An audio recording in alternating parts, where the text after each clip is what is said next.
welcome to ThisDadWho.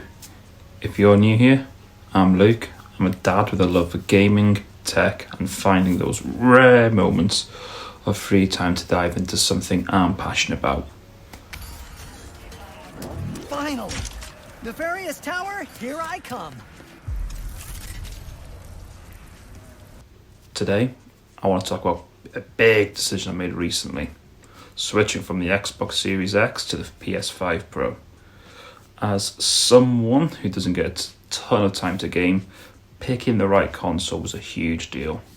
So I've been with Xbox for years, but after waiting for those killer exclusives and not finding what I wanted, I knew it was time for a change.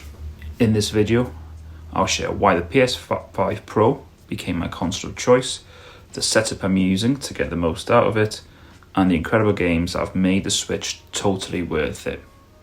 Let's dive in. For years, I've been gaming on the Xbox Series X, and I'll say this up front, it's an impressive machine. Features like Quick Resume are something I know I'll miss moving to the PS5 Pro. Being able to hop between those games so quickly was a lifesaver when my gaming time was limited. But for me, the game selection on Series X just wasn't there. I kept waiting for exclusives that made me excited to turn on the console, and the only one I was really looking forward to was Indiana Jones. Now that's been announced for the PS5 as well, hopefully with some Pro-specific features, the decision to switch became a lot easier. Of course, the games are where the PS5 Pro really shines. Let me share what I've been playing lately and why these titles have blown me away. Let's start with Ratchet Clank Rift Apart. Now, I've been playing this in Fidelity Pro mode and wow, doesn't it look incredible?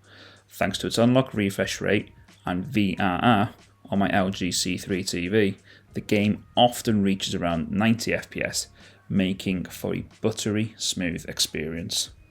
But it's not just the technical performance, the game itself is so much fun. It's relaxing, visually gorgeous, and packed with that Ratchet & Clank charm. This is one of those games that really shows off what the PS5 Pro can do. Now, moving on to The Last of Us Part 2, and all I can say is, wow. Playing this in Pro mode has been a breathtaking experience. The graphics are absolutely stunning and pair so perfectly with this emotional depth of the story. I'm about 40% through the game right now after 17 hours and I am completely hooked. The gameplay is phenomenal, the world is immersive, and the attention to detail is mind-blowing. It took me a while to get through the first game on the PS4, but I wanted to make sure I finished this one before the second season hits our screens. So far, it's shaping up to be every bit as incredible as I hoped it would be. Finally, Ghost of Tsushima. This is a game I missed out on during the PS4 era, but I've recently started playing it on the PS5 Pro, and I have to say, it is absolutely stunning. The art direction, the landscapes, the combat, everything about it just feels so polished and cinematic.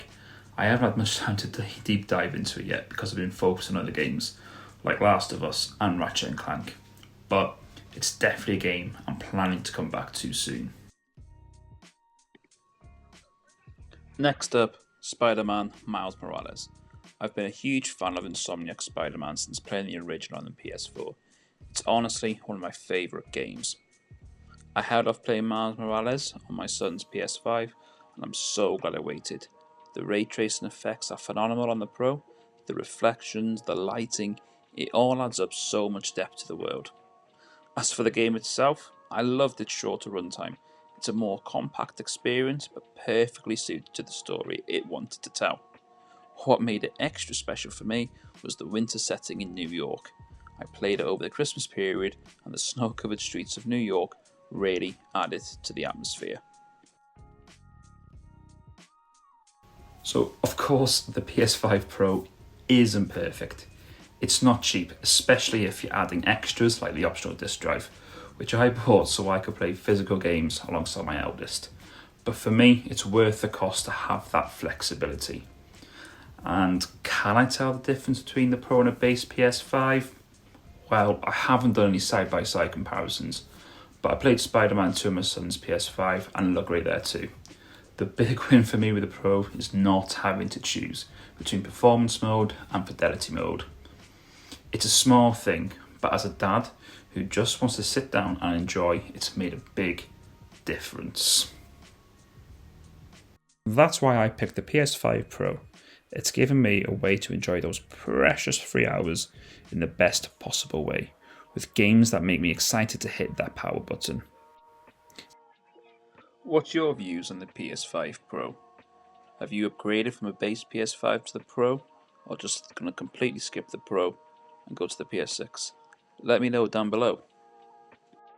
If you're a parent like me, or just someone who's curious about the PS5 Pro experience, stick around. I'll be sharing more new views on this topic soon, I hope.